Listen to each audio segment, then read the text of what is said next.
প্রিয় গল্প সাথী, সপ্তাহের সেরা গল্পে আপনাদের স্বাগত জানাই। আশা করি আপনারা সকলে খুব ভালো আছেন। বাংলা সাহিত্যের ভাণ্ডার থেকে আরেকটি ভালো লাগার গল্প, ভালোবাসার গল্প নিয়ে আমরা চলে এসেছি আপনাদের কাছে। আপনাদের কাছে একটি অনুরোধ, এই উপস্থাপনা ভালো লাগলে লাইক এবং শেয়ার করার পাশাপাশি আপনার মতামত লিখে জানাতে ভুলবেন না। যারা এখনো সাবস্ক্রাইব করেননি বা আমাদের চ্যানেলে নতুন এসেছেন, তাদের কাছে অনুরোধ, আমাদের চ্যানেলটিকে সাবস্ক্রাইব করে আমাদের উৎসাহিত করবেন, আরও অনেকটা পথ চলতে আমাদের সাহায্য করবেন।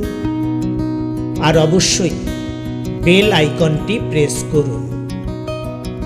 আমাদের পরের পোস্টের নোটিফিকেশন আপনাদের কাছে পৌঁছে যাবে।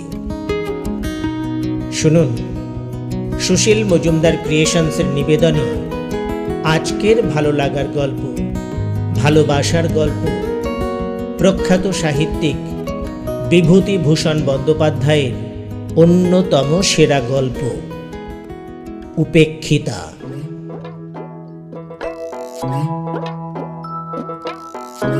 পথে যেতে যেতেই তার সঙ্গে আমার পরিচয়। সে বোধহয় বাংলা ২ কি ৩ সালের কথা। নতুন কলেজ থেকে বার হয়েছে, এমন সময় বাবা মারা গেলেন। সংসারের অবস্থা ভালো ছিল না।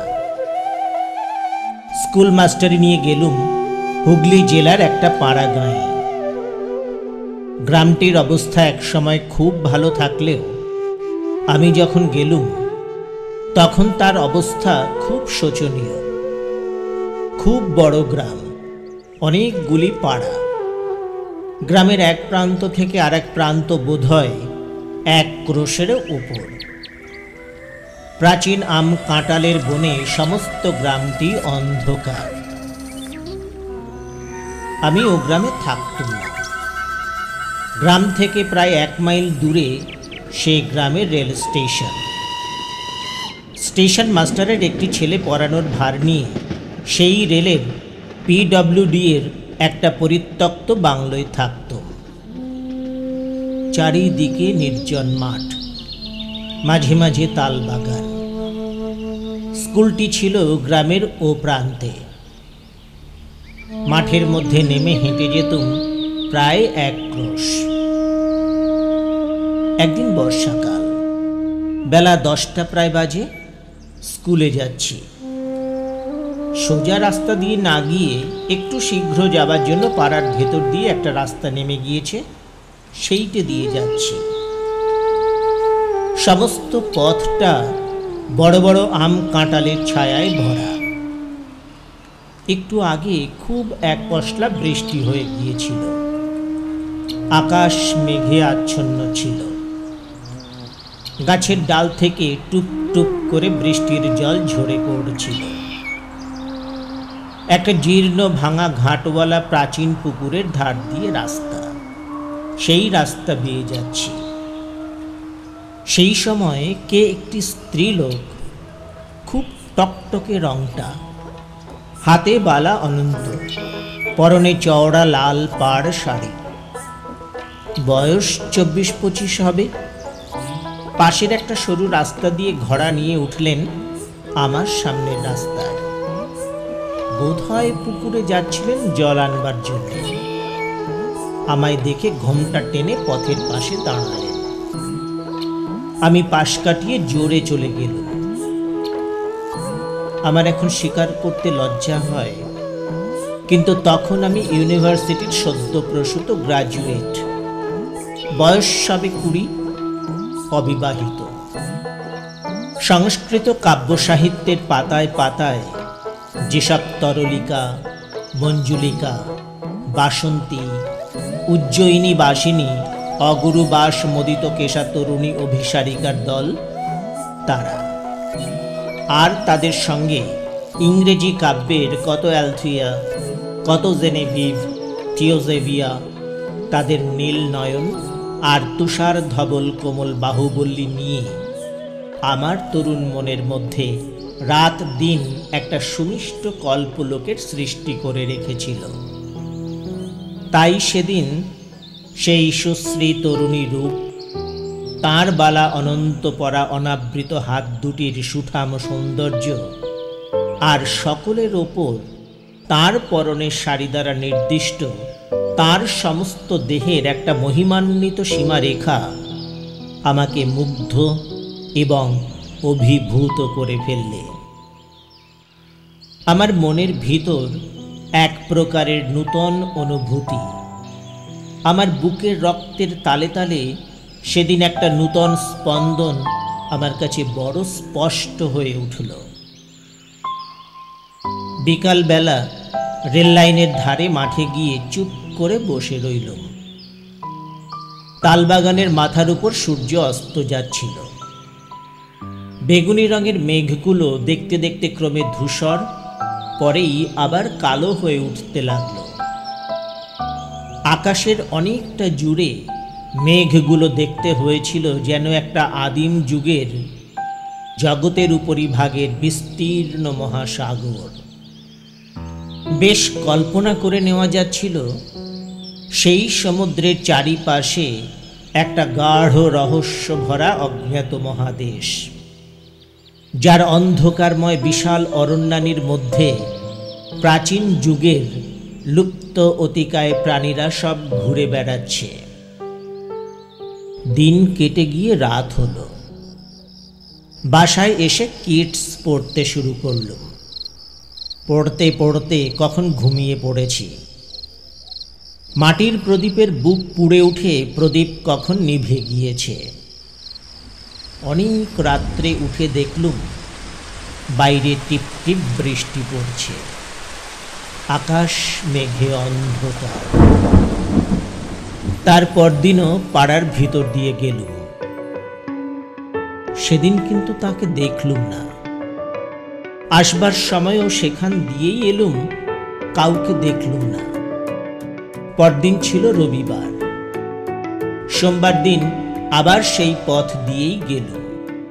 পুকুরটার কাছাকাছি গিয়ে দেখি যে তিনি জল নিয়ে ঘাটের সিঁড়ি বেয়ে উঠছেন। আমায় দেখে ঘুমটা টেনে দিয়ে চুপ করে দাঁড়িয়ে রইলেন। আমার বুকের রক্তটা যেন দুলে উঠল। খুব জোরে হেঁটে বেরিয়ে গেলেন।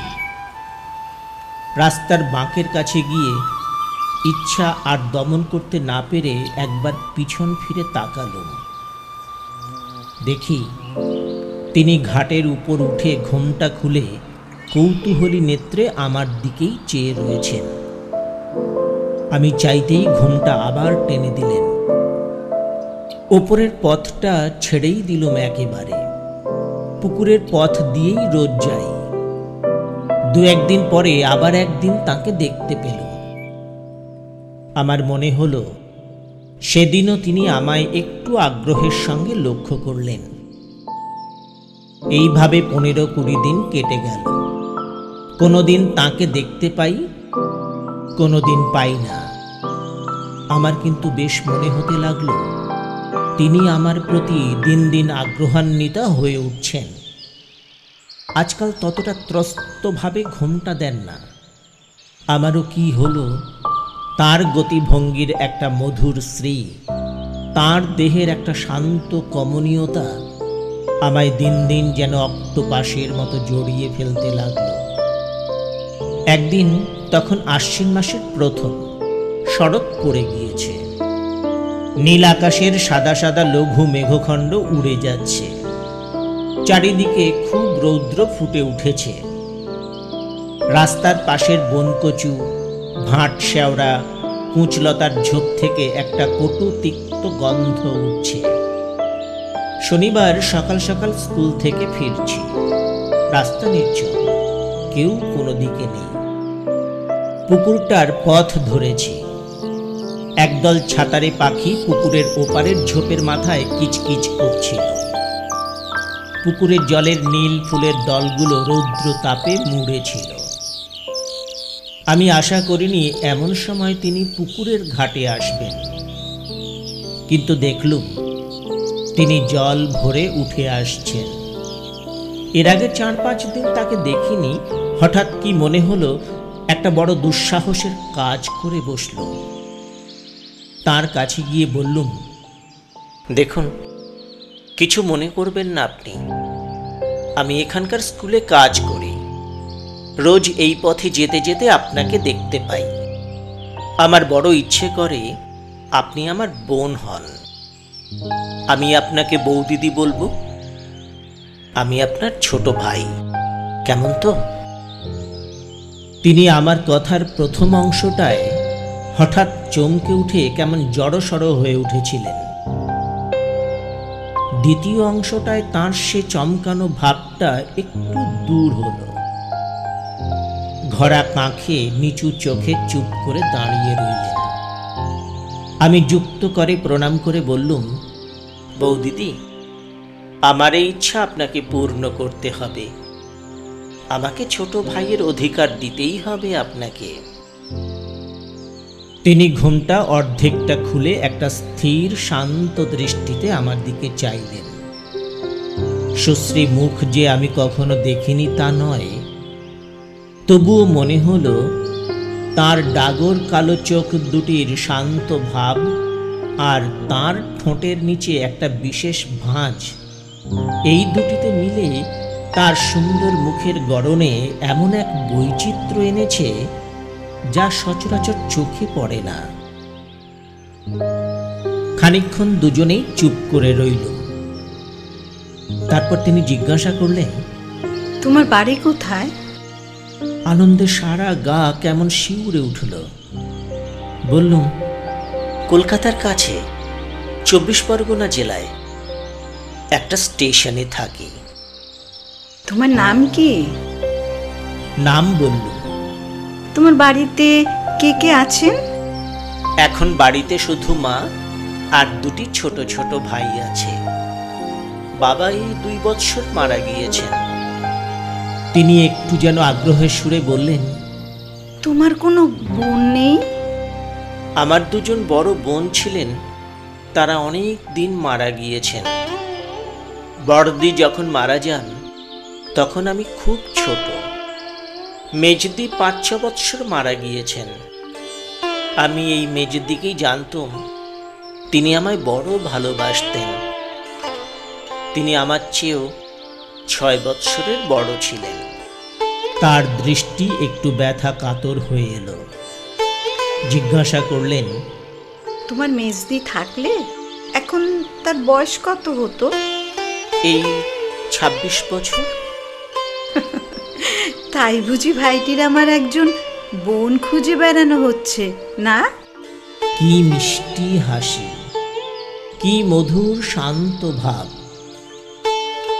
মাথা নিচু করে প্রণাম করে তার পায়ের ধুলো নিয়ে বললুম, তাহলে ভাইয়ের অধিকার দিলেন তো আপনি? তিনি শান্ত হাসি মাখা মুখে চুপ করে রইলেন।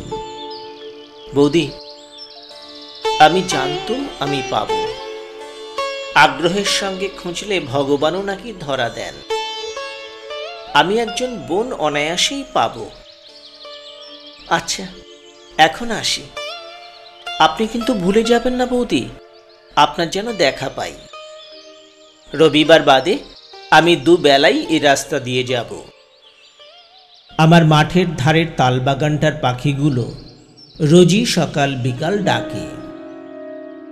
একটা কি পাখি তার সুর খাপ থেকে ধাপে ধাপে তুলে একেবারে পঞ্চমে চড়িয়ে আনে। মন যেদিন ভারী থাকে সেদিন সে সুরের উদাস মাধুর্য প্রাণের মধ্যে কোনো সাড়া দেয় না।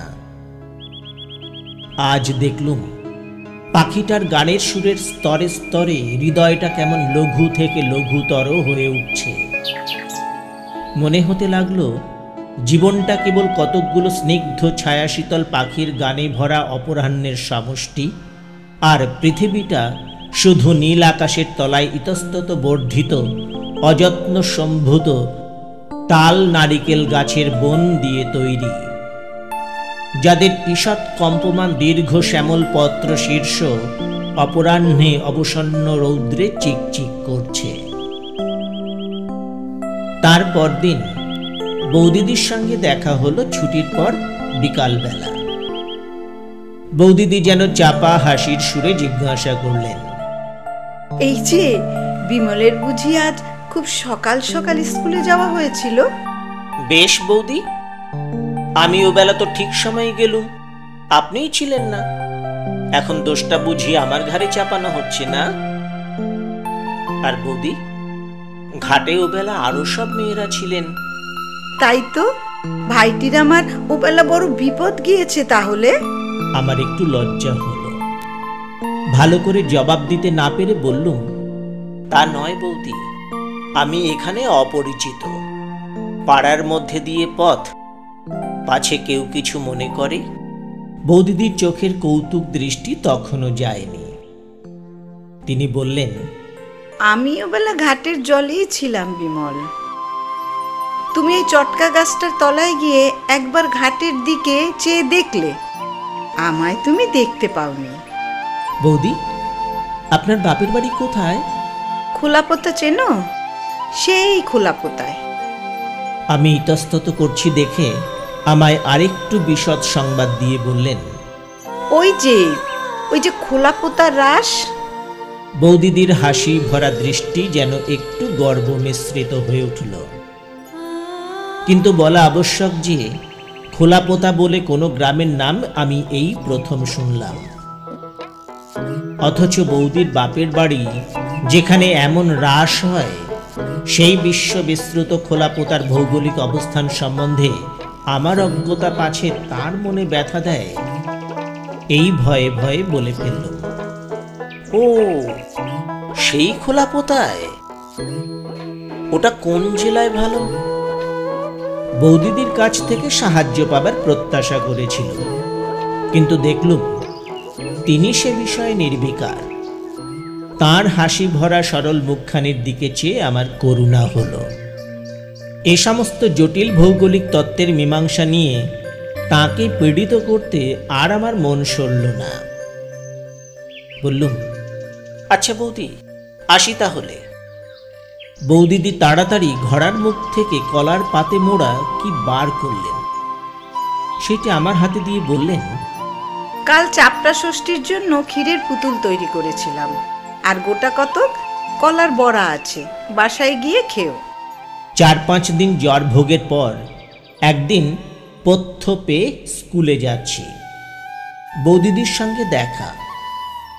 আমায় আসতে দেখে বৌদিদি উৎসুক দৃষ্টিতে অনেক দূর থেকে আমার দিকে চেয়েছিলেন। নিকটে যেতে জিজ্ঞাসা করলেন, হে কি বিমল, এমন মুখ শুকনো কেন? জ্বর হয়েছিল বৌদিদি। ও, তাই তুমি 4-5 দিন আসোনি বটে। আমি ভাবলুম বোধহয় কিসের ছুটি আছে। আহা হা হা, তাই তো, বড্ড রোগা হয়ে গিয়েছে যে বিমল। তার চোখের দৃষ্টিতে একটা সত্যিকারের ব্যথা মিশ্রিত স্নেহের আত্মপ্রকাশ বেশ বুঝতে পেরে মনের মধ্যে একটা নিবিড় আনন্দ পেলুম। হেসে বললুম, হ্যাঁ, যে দেশ আপনাদের বৌদি, একবার অতিথি হলে আপ্যায়নের চোটে একেবারে অস্থির করে তুলবে। আচ্ছা বিমল, ওখানে তোমায় রেঁধে দেয় কে? কে আর রাঁধবে, আমি নিজেই। বৌদিদি একটু চুপ করে রইলেন, তারপর বললেন, আচ্ছা বিমল, এক কাজ করো না কেন? কি বৌদি? মাকে এই পুজোর ছুটির পর নিয়ে এসো। এইরকম ভাবে কি করে বিদেশে কাটাবে বিমল? লক্ষ্মীটি, ছুটির পর মাকে অবশ্যই করে নিয়ে এসো। এই গায়ের ভিতর অনেক বাড়ি পাওয়া যাবে, আমাদের পাড়াতেই আছে। না হলে অসুখ হলে কে একটু জল দেয়? আচ্ছা হ্যাঁ বিমল, আজ যে পথ্য করলে, কে রেঁধে দিলে? আমার হাসি পেল। বললুম, কে আবার দেবে বৌদি, নিজেই করলুম। তিনি আমার দিকে যেন কেমন ভাবে খানিকক্ষণ চেয়ে রইলেন। তার সেদিনকার সেই সহানুভূতি বিগলিত স্নেহ মাখানো মাতৃমুখের জল ভরা কালো চোখ দুটি পরবর্তী জীবনে আমার অনেক দিন পর্যন্ত মনে ছিল। সেদিন স্কুল থেকে আসবার সময় দেখি বৌদিদি যেন আমার জন্যই অপেক্ষা করছেন। আমায় দেখে কলার পাতায় মোড়া কি একটা আমার হাতে দিয়ে বললেন, শরীরটা একটু না সারলে রাতে গিয়ে রান্না সে পেরে উঠবে না বিমল। এই খাবার দিলাম, রাত্রে খেও। বোধহয় একটু আগেই তৈরি করে এনেছিলেন। আমি হাতে বেশ গরম পেলাম। বাসায় এসে কলার পাতা খুলে দেখি খানকতক রুটি, মোহনভোগ আর মাছের একটা ডালনা মতো। তারপর দিন ছুটির পর আসবার সময়ও দেখি বৌদিদি খাবার হাতে দাঁড়িয়ে রয়েছেন। আমার হাতে দিয়ে বললেন, বিমল, তুমি তোমার ওখানে দুধ দাও। কেন? তাহলে দুধও খানিকটা করে দেন বুঝি? সত্যি বলছি বৌদি, আপনি আমার জন্য অনর্থক এ কষ্ট করবেন না। তাহলে এ রাস্তায় আমি আর আসছি না। বৌদিদির গলা ভারী হয়ে এলো। আমার ডান হাতটা আস্তে আস্তে এসে ধরে ফেললেন। বললেন, লক্ষ্মী ভাই, ছি, ও কথা বলো না। আচ্ছা, আজ যদি আমি তোমার মেজদি হতাম তাহলে এ কথা কি আজ আমায় বলতে পারতে?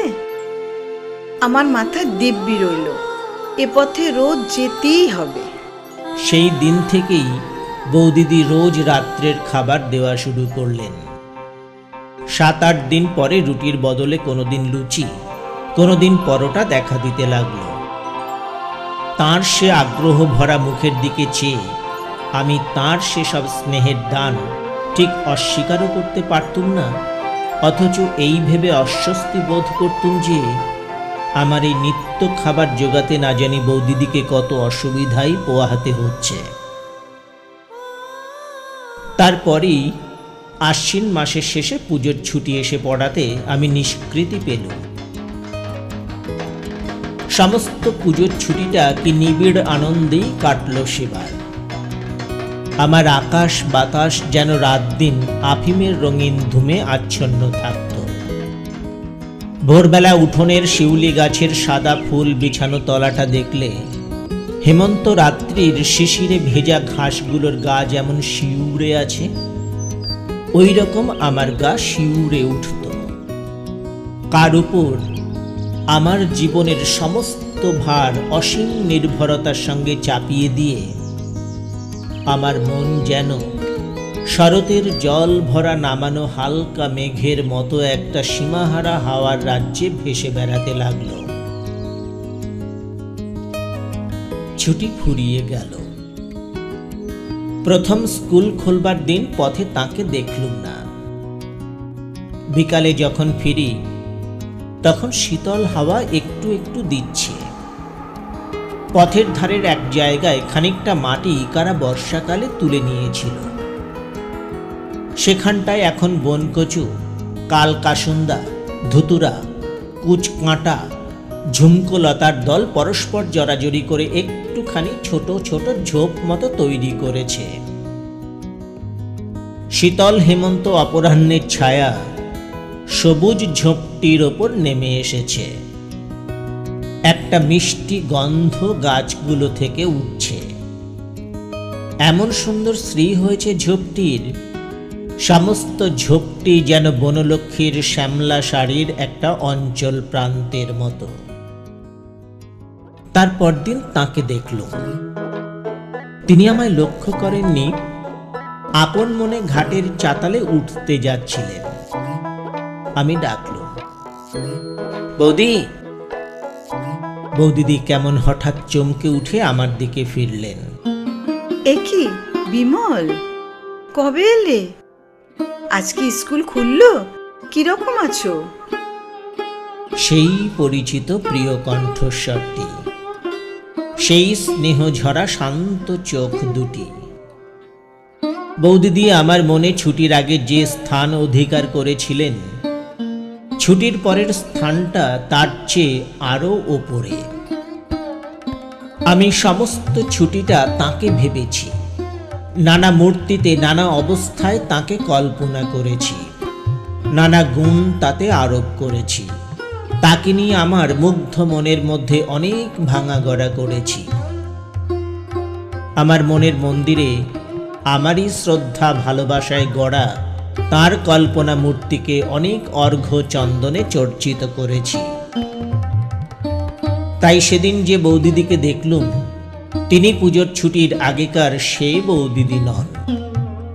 তিনি আমার সেই নির্মলা, পুণ্য হৃদয়া, পুণ্যময়ী মানসী প্রতিমা। আমার পার্থিব বৌদিদিকে তিনি তাঁর মহিমা খচিত দিব্য বসনের আচ্ছাদনে আবৃত করে রেখেছিলেন। তার স্নেহ করুণার জ্যোতির বাষ্পে বৌদিদির রক্ত মাংসের দেহটার একটা আড়াল সৃষ্টি করেছিলেন। আমার মাথা শ্রদ্ধায় সম্ভ্রমে নত হয়ে পড়ল। আমি তাঁর পায়ের ধুলো নিয়ে প্রণাম করলুম। বৌদিদি বললেন, এসো এসো ভাই। আহা, আর আর আর প্রণাম করতে হবে না, আশীর্বাদ করছি এমনি, রাজা হও। আচ্ছা বিমল, বাড়ি গিয়ে আমার কথা মনে ছিল? মনে এলেও বাইরে আর বলতে পারলুম না। কে তবে আমার মগ্ন চৈতন্যকে আশ্রয় করে আছে? আমার নিত্য সুষুপ্তির মধ্যেও আমার সঙ্গিনী ছিল বৌদি। শুধু একটু হেসে চুপ করে রইলুম। বৌদিদি জিজ্ঞাসা করলেন, মা ভালো আছেন? হ্যাঁ বৌদি, তিনি ভালো আছেন। তাকে আপনার কথা বললুম। বৌদিদি আগ্রহের সুরে বললেন, তিনি কি বললেন? শুনে মার দু চোখ জলে ভরে এলো। বললেন, একবার দেখাবি তাকে বিমল?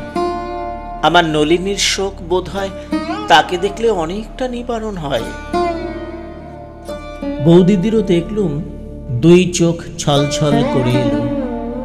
আমায় বললেন, হ্যাঁ বিমল, তা মাকে এ মাসে নিয়ে এলে না কেন? সে এখন হয় না বৌদি।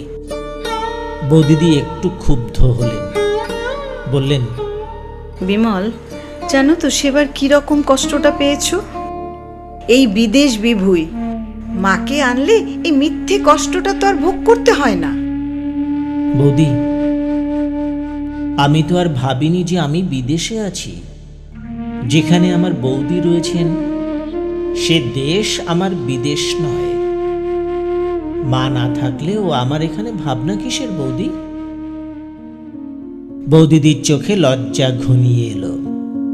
আমার দিকে ভালো করে চাইতে পারলেন না। বললেন, হ্যাঁ, আমি তো সবই করছি। আমার কি কিছু করবার জো আছে?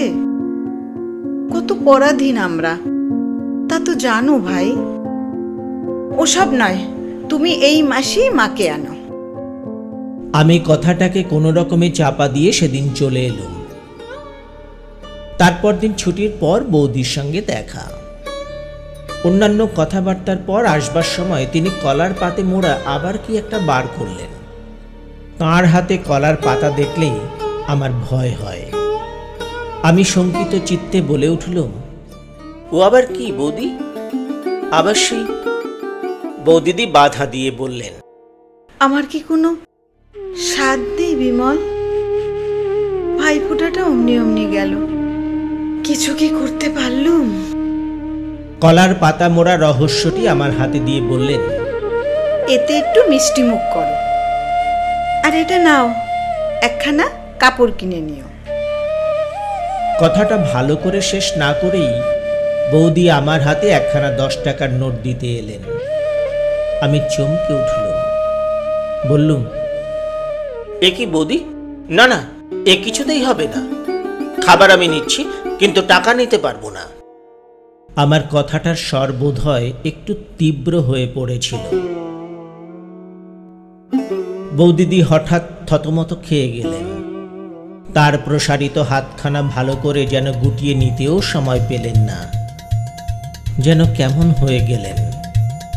তারপর একটুখানি অবাক হয়ে আমার দিকে চেয়ে থাকবার পরই তার টানা কালো চোখ দুটি ছাপিয়ে বাঁধ ভাঙা বন্যার স্রোতের মতো জল গড়িয়ে পড়ল।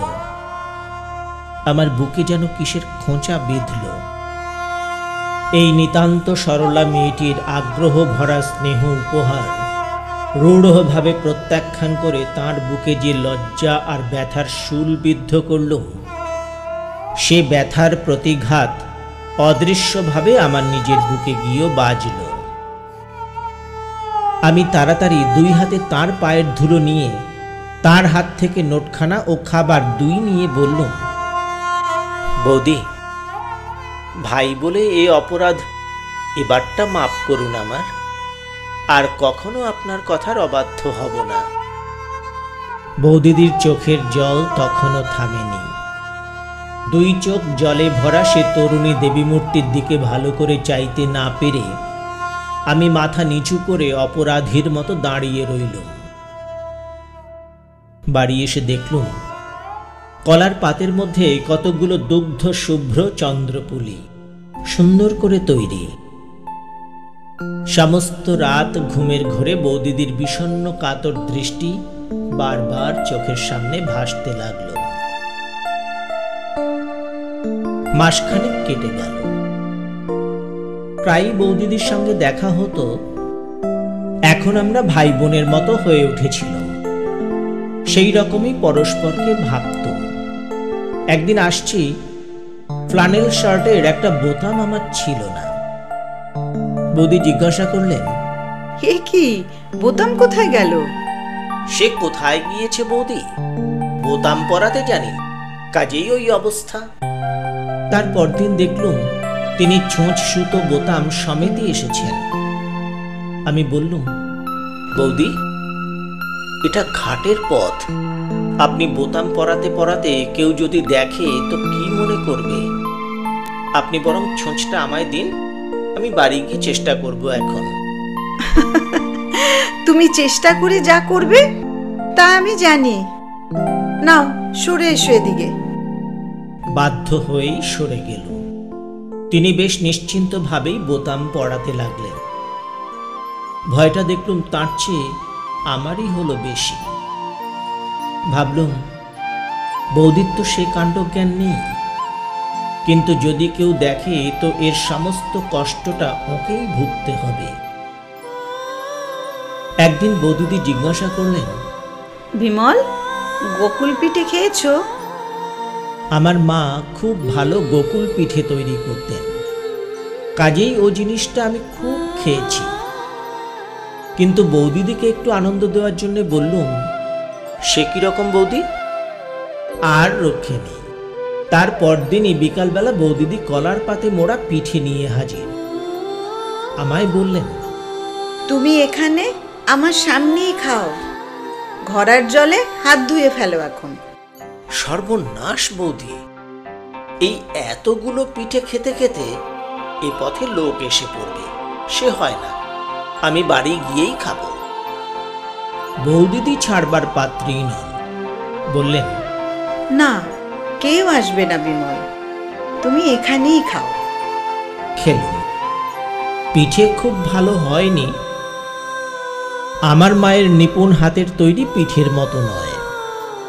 বোধহয় নতুন করতে শিখেছেন, ধারগুলো পুড়ে গিয়েছে, আস্বাদও ভালো নয়। বললুম, বাহ বৌদি, বড় সুন্দর তো, এ কোথায় তৈরি করতে শিখলেন? আপনার বাপের বাড়ির দেশে বুঝি? বৌদির মুখে আর হাসি ধরে না, হাসি মুখে বললেন, আমাদের গুরুমা এসেছিলেন, তিনি শহরের মেয়ে, অনেক ভালো খাবার করতে জানেন, তার কাছে শিখে নিয়েছিলাম। সারা শীতকাল অন্যান্য পিঠের সঙ্গে গোকুল পিঠের পুনরাবৃত্তি চলল। ওই যে বলেছি, আমার ভালো লেগেছে, আর রক্ষা নেই। একটা কথা আছে, কিছুদিন ধরে আমার মনের মধ্যে একটা আগ্রহ একটু একটু করে জমছিল, জীবনটাকে খুব বড় করে অনুভব করবার জন্যে। আমার এই 20-21 বছর বয়সে এই ক্ষুদ্র পাড়া গাঁয়ে খাঁচার পাখির মতো আবদ্ধ থাকা ক্রমেই অসহ্য হয়ে উঠছিল। চলেও যেতাম এতদিন, এখানকার একমাত্র বন্ধন হয়েছিলেন বৌদিদি। তাঁরই আগ্রহে, স্নেহ, যত্নে সে অশান্ত ইচ্ছাটা কিছুদিন চাপা ছিল। এমন সময় মাঘ মাসের শেষের দিকে আমার এক আত্মীয় আমায় লিখলেন যে তাদের কারখানা থেকে কাচের কাজ শিখবার জন্যে ইউরোপ আমেরিকায় ছেলে পাঠানো হবে। অতএব আমি যদি জীবনে কিছু করতে চাই তবে শীঘ্র যেন মোরাদাবাদ গিয়ে তার সঙ্গে দেখা করি। তিনি সেখানকার কাচের কারখানার ম্যানেজার। পত্র পেয়ে সমস্ত রাত আমার ঘুম হলো না। ইউরোপ, আমেরিকা, সে কত উর্মি সঙ্গীত মুখরিত শ্যামল সমুদ্র তট, কত অকুল সাগরের নীল জলরাশি, দূরে সবুজ বিন্দুর মতো ছোট ছোট দ্বীপ, ওই সিসিলি।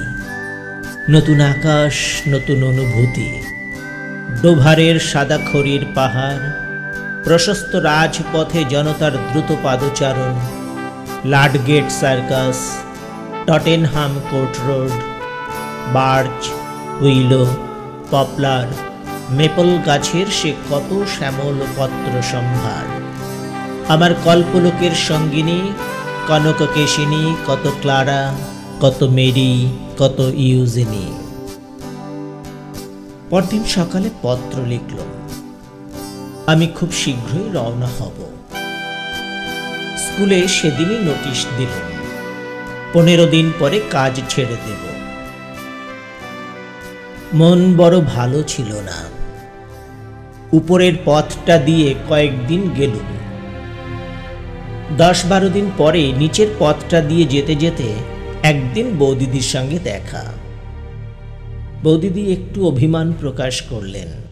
বিমল, তুমি বড় গুণের ভাই তো। আর 4-5 দিনের মধ্যে বোনটা বাঁচলো কি মরলো তা খোঁজ করলে না? বৌদিদি, করলে সেটাই অস্বাভাবিক হতো। বোনেরাই ভাইদের জন্য কেঁদে মরে। ভাইয়েদের দায় পড়েছে বোনেদের ভাবনা ভাবতে।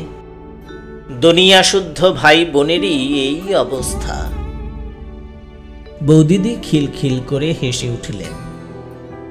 এই তরুণীর হাসিটি বালিকার মতো এমন মিষ্ট নির্মল যে এ শুধু লক্ষ্মী পূর্ণিমার রাতের জ্যোৎস্নার মতো উপভোগ করবার জিনিস, বর্ণনা করবার নয়।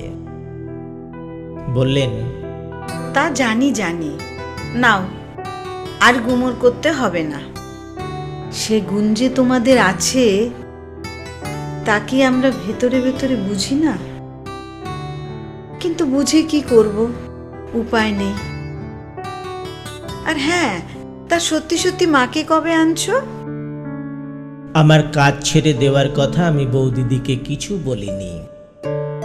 এ কথা বললে যে তিনি মনে অত্যন্ত আঘাত পাবেন এ আমি বুঝতে পেরেছিলাম। একবার ভাবলুম সেই তো জানাতেই হবে, একদিন বলে ফেলি।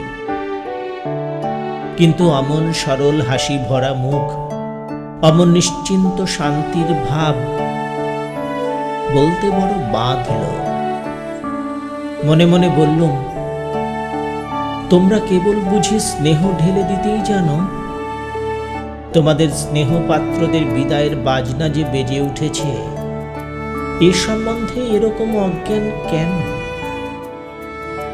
জিজ্ঞাসা করলুম, বৌদি, একটা কথা বলি, আপনি আমায় এই অল্প দিনে এত ভালোবাসলেন কি করে? আচ্ছা, আপনারা কি ভালোবাসার পাত্র পাত্রীও দেখেন না? আমি কে বৌদি যে আমার জন্য এত করেন? বৌদিদির মুখ গম্ভীর হয়ে এলো।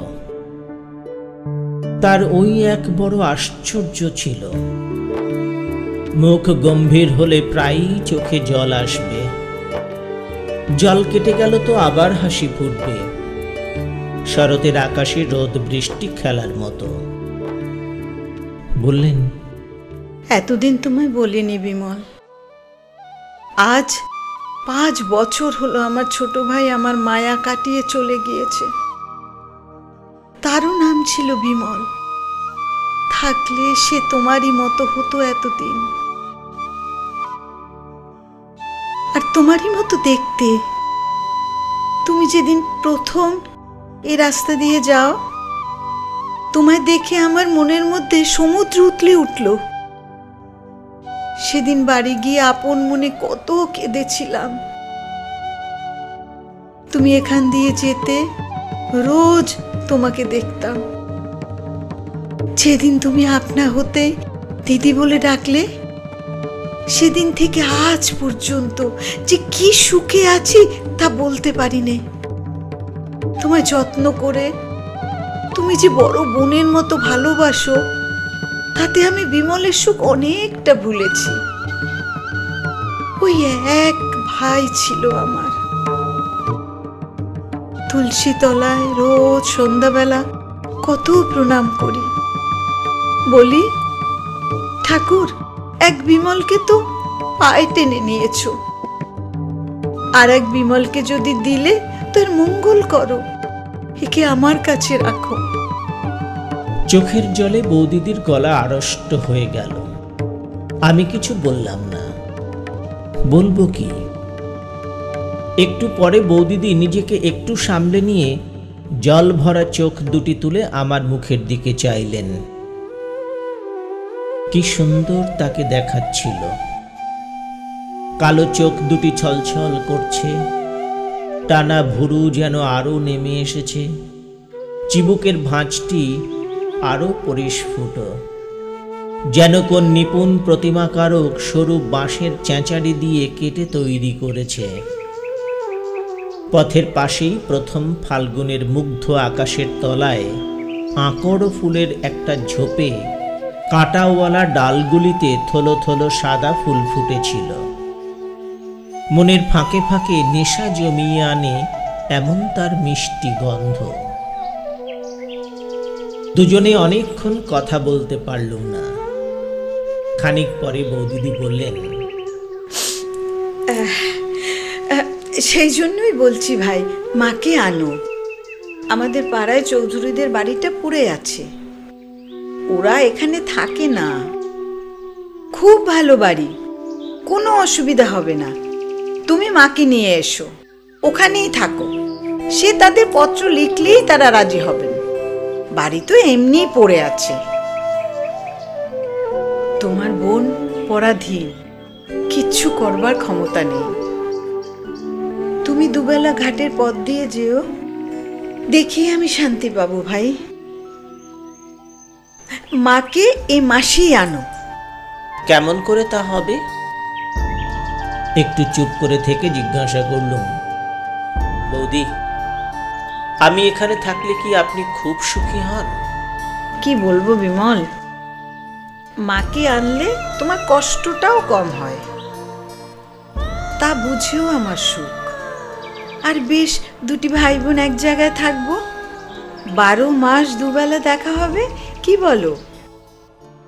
ভাই যদি কোনো গুরুতর অপরাধ করে আপনার কাছে, তাকে ক্ষমা করতে পারবেন? শোনো কথার ভঙ্গি ভাইটির আমার কাছে তোমার আবার অপরাধটা কিসের শুনি? আমি জোর করে বললুম, না বৌদি, ধরুন যদি করি তা। না না, তা হলেও না। ছোট ভাইটির কোনো কিছুতেই অপরাধ নেই আমার কাছে। আমি যে বড় বোন। চোখে জল এসে পড়ল। আড়ষ্ট গলায় বললুম, ঠিক বৌদি, ঠিক। বৌদি অবাক হয়ে গেলেন, বললেন, বিমল, কি হয়েছে ভাই? অমন করছো কেন? মুখ ফিরিয়ে আনতে উদ্যত হলুম। বললুম, কিছু না বৌদি, এমনি বলছি। তবুও ভালো, ভাইটির আমার এখনো ছেলে মানুষই যায়নি। হ্যাঁ হ্যাঁ, ভালো কথা বিমল। তুমি ভালোবাসো বলে বাগানের কলার কাঁদি আজ কাটিয়ে রেখেছি। পাকলে একদিন ভালো করে দেব এখন। তারপর দিনই আমার নোটিশ অনুসারে স্কুলের কাজের শেষ দিন। গিয়ে শুনলাম আমার জায়গায় নতুন লোক নেওয়া ঠিক হয়ে গিয়েছে। স্কুলে সকলের কাছে বিদায় নিয়ে চলে এলুম। শুধু একবার শেষ দেখা করবার জন্যেই তার পরদিন পুকুরের ঘাটে ঠিক সময়ে গেল। তার দেখা পেলে যে কি বলবো তা ঠিক করে সেখানে যাইনি। সত্য কথা সব খুলে বলতে বোধহয় পারতুম সেদিন, কিন্তু দেখা হলো না। সব দিন তো দেখা হতো না, প্রায় 2-3 দিন অন্তর দেখা হতো, আবার কিছুদিন ধরে হয়তো রোজই দেখা হতো। সেদিন বিকালে গেলুম, তারপর দিন সকালেও গেলুম, কিন্তু দেখা পেলুম না। সেদিন চলে আসবার সময় সেখানকার মাটি একটু কাগজে মুড়ে পকেটে নিলুম, যেখানে তার সঙ্গে প্রথম পরিচয় হবার দিন তিনি দাঁড়িয়েছিলেন। সেই দিনই বিকালে জিনিসপত্র গুছিয়ে নিয়ে চিরদিনের মতো সে গ্রাম পরিত্যাগ করলুম। মাঠের কোলে ছাতিম গাছের বনের মধ্যে কোথায় ঘুঘু ডাকছিল। সেসব আজ 25-26 বছর আগেকার কথা। তারপর জীবনে কত ঘটনা ঘটে গেল। ভগবানের কি অসীম করুণার দানই আমাদের এই জীবনটুকু। উপভোগ করে দেখলুম এ কি মধু। কত নতুন দেশ, নতুন মুখ, কত জ্যোৎস্না রাত্রি, নতুন নবঝোপের নতুন ফুল, কত জুঁই ফুলের মতো শুভ্র নির্মল হৃদয়, কান্না জড়ানো কত সে মধুর স্মৃতি। কাকার কাছে মোরাদাবাদে কাচের কারখানায় গেলুম। বছরখানেক পরে তারা আমায় পাঠিয়ে দিলে জার্মানিতে কাচের কাজ শিখতে। তারপর কোলেও গেলুম, কাটা বেলোয়ারির কাচের কারখানায় কাজ শেখবার জন্যে। কোলেও অনেক দিন রইলুম। সেখানে থাকতে একজন আমেরিকান যুবকের সঙ্গে খুব বন্ধুত্ব হলো। তিনি ইলিনয় বিশ্ববিদ্যালয়ের গ্রাজুয়েট। শিকাগো ইন্টার ওশান কাগজের তিনি ফ্রান্স দেশস্থ সংবাদদাতা। কোলেও সব সময় না থাকলেও তিনি প্রায়ই ওখানে আসতেন। তাঁরই পরামর্শে তাঁর সঙ্গে আমেরিকায় গেলুম। তার সাহায্যে 2-3টে বড় বড় কাচের কারখানায় কাজ দেখবার সুযোগ পেলাম। পিটার্সবার্গে কার্নেগির ওখানে প্রায় 6 মাস রইল, নতুন ধরনের ব্লাস্ট ফার্নেসের কাজ ভালো করে বোঝবার জন্যে। মিডল ওয়েস্টের একটা কাচের কারখানায় প্রভাত দে কি বসু বলে একজন বাঙালি যুবকের সঙ্গে দেখা হলো। তাঁরও বাড়ি 24 পরগনা জেলায়। সে ভদ্রলোক নিঃসম্বলে জাপান থেকে আমেরিকায় গিয়ে মহা হাবুডুবু খাচ্ছিলেন। তারই মুখে শুনলুম সিয়াটলে একটা নতুন কাচের কারখানা খোলা হচ্ছে। আমি জাপান দিয়ে আসবো স্থির করেছিলাম, কাজেই আসবার সময় সিয়াটল গেল। তারপর জাপান ঘুরে দেশে এলো। মা ইতিমধ্যে মারা গিয়েছিলেন। ভাই দুটিকে নিয়ে গেলুম মোরাদাবাদে। বেশি দিন ওখানে থাকতে হলো না। বম্বেতে বিয়ে করেছি। আমার শ্বশুর এখানে ডাক্তারি করতেন। সেই থেকে বম্বে অঞ্চলেরই অধিবাসী হয়ে পড়েছি। বহুদিন বাংলাদেশে যাইনি, প্রায় 16-17 বছর হলো। বাংলাদেশের জলমাটি গাছপালা মনটা তৃষিত হয়ে আছে। তাই আজ সন্ধ্যার সময় সমুদ্রের ধারে বসে আমার সবুজ শাড়ি পরা বাংলা মায়ের কথাই ভাবছিল। রাজাবাই টাওয়ারের মাথার উপর এখনো একটু একটু রোদ আছে। বন্দরের নীল জলে মেসাজেরি মারিতিমদের একখানা জাহাজ দাঁড়িয়ে দাঁড়িয়ে ধোঁয়া ছাড়ছে। এখানে এখনই ছেড়ে যাবে। বাঁ ধারে খুব দূরে এলিফ্যান্টার নীল সীমারেখা। ভাবতে ভাবতে প্রথম যৌবনের একটা বিস্তৃত প্রায় ঝাপসা ছবি বড় স্পষ্ট হয়ে মনে এলো। 25 বছর পূর্বের এমনই এক সন্ধ্যায় দূর বাংলাদেশের এক নিভৃত পল্লী গ্রামের জীর্ণ শান বাঁধানো পুকুরের ঘাট বেয়ে উঠেছে আর্দ্র বসনা তরুণী এক পল্লী বধূ। মাটির পথের বুকে বুকে মা লক্ষ্মীর চরণ চিহ্নের মতো তার জলসিক্ত পা দুখানি রেখা আঁকা। আধার সন্ধ্যায় তার পথের ধারের বেনুকুঞ্জে লক্ষ্মী পেঁচা ডাকছে। তার স্নেহ ভরা পবিত্র বুকখানি বাইরের জগৎ সম্বন্ধে নিশ্চিন্ত অনিশ্চয়তায় ভরা। আম কাঁঠালের বনের মাথার উপরকার নীলাকাশে দু একটা নক্ষত্র উঠে সরলা স্নেহ দুর্বলা বধূটির ওপর সস্নেহ কৃপা দৃষ্টিতে চেয়ে আছে। তারপর এক শান্ত আঙিনায় তুলসী মঞ্চ মূলে স্নেহাস্পদের মঙ্গল প্রার্থিনী সে কোন প্রণাম নিরতা মাতৃমূর্তি। করুণা মাখা অশ্রু ছল ছল। ওগো লক্ষ্মী, ওগো স্নেহময়ী পল্লী বধূ, তুমি আজও কি আছো? এই সুদীর্ঘ 25 বছর পরে আজও তুমি কি সেই পুকুরের ভাঙা ঘাটে সেই রকম জল আনতে যাও? আজ সে কতকালের কথা হলো।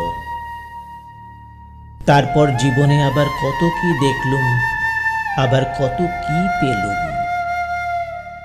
আজ কতদিন পরে আবার তোমার কথা মনে পড়ল। তোমায় আবার দেখতে বড় ইচ্ছে করছে দিদিমণি। তুমি আজও কি আছো? মনে আসছে অনেক দূরের যেন কোন খড়ের ঘর, মিটমিটে মাটির প্রদীপের আলো, মৌন সন্ধ্যা, নীরব ব্যথার অশ্রু, স্নেহমাখা রাঙা শাড়ির আঁচল। আরব সমুদ্রের জলে এমন করুণ সূর্যাস্ত কখনো হয়নি।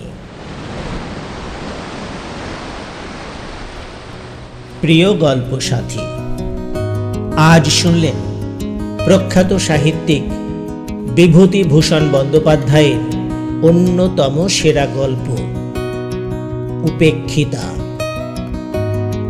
গল্প পাঠে সুশীল মজুমদার, অর্পণা রায়চৌধুরী।